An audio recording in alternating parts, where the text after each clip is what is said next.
Bien aimé, le plus grand succès de Satan, c'est d'avoir réussi à créer une société où la pratique de la spiritualité est soit optionnelle, soit secondaire. C'est-à-dire que la plupart des gens dans le monde ne pratiquent soit aucune forme de spiritualité, soit la pratique de façon tout à fait superficielle. Nous devons comprendre qu'il n'en a pas toujours été ainsi. D'ailleurs, André Malraux, un écrivain et un grand homme d'État français, disait la chose suivante: la nature d'une civilisation est ce qui s'agrège autour d'une religion.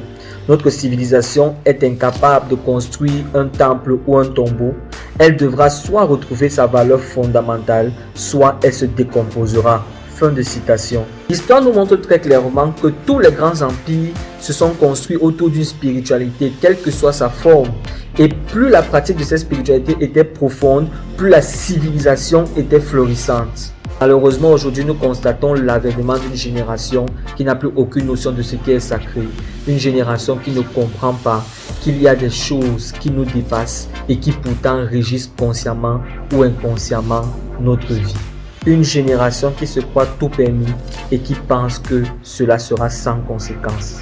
Mais attention les amis, il n'en est pas de la masse comme des élites. Parce que si les élites s'emploient à vouloir promouvoir la vie sans Dieu, elles par contre savent très bien qu'il y a un Dieu et elles ne se contentent pas de le savoir, elles le craignent aussi. C'est pour cela qu'ils s'emploient à essayer de rayer Dieu de la carte de la terre qu'il a créée pourtant. Mais pourquoi faire une chose pareille? Quel est leur but? C'est évident, elles préparent l'avènement de l'Antéchrist. Et leur plan est bien simple. 1. Créer une génération qui a perdu toute notion du sacré. Une génération qui ne croit plus en rien. 2. La laisser détruire les fondements de la vie tels que posés par Dieu depuis la création de l'humanité. 3. La laisser s'autodétruire. Car s'il n'y a plus rien de sacré, alors la vie n'est pas non plus sacrée. Et si la vie n'est plus sacrée, alors rien n'a de sens. Et si rien n'a de sens, il n'y a que deux façons de réagir. Soit s'autodétruire, soit tout détruire jusqu'à ce qu'il n'y ait plus rien. 4. Après cela, susciter une génération toute neuve, en quête d'espoir et de sens. Et donc une génération tout à fait manipulable. 5e étape, qui est l'étape finale.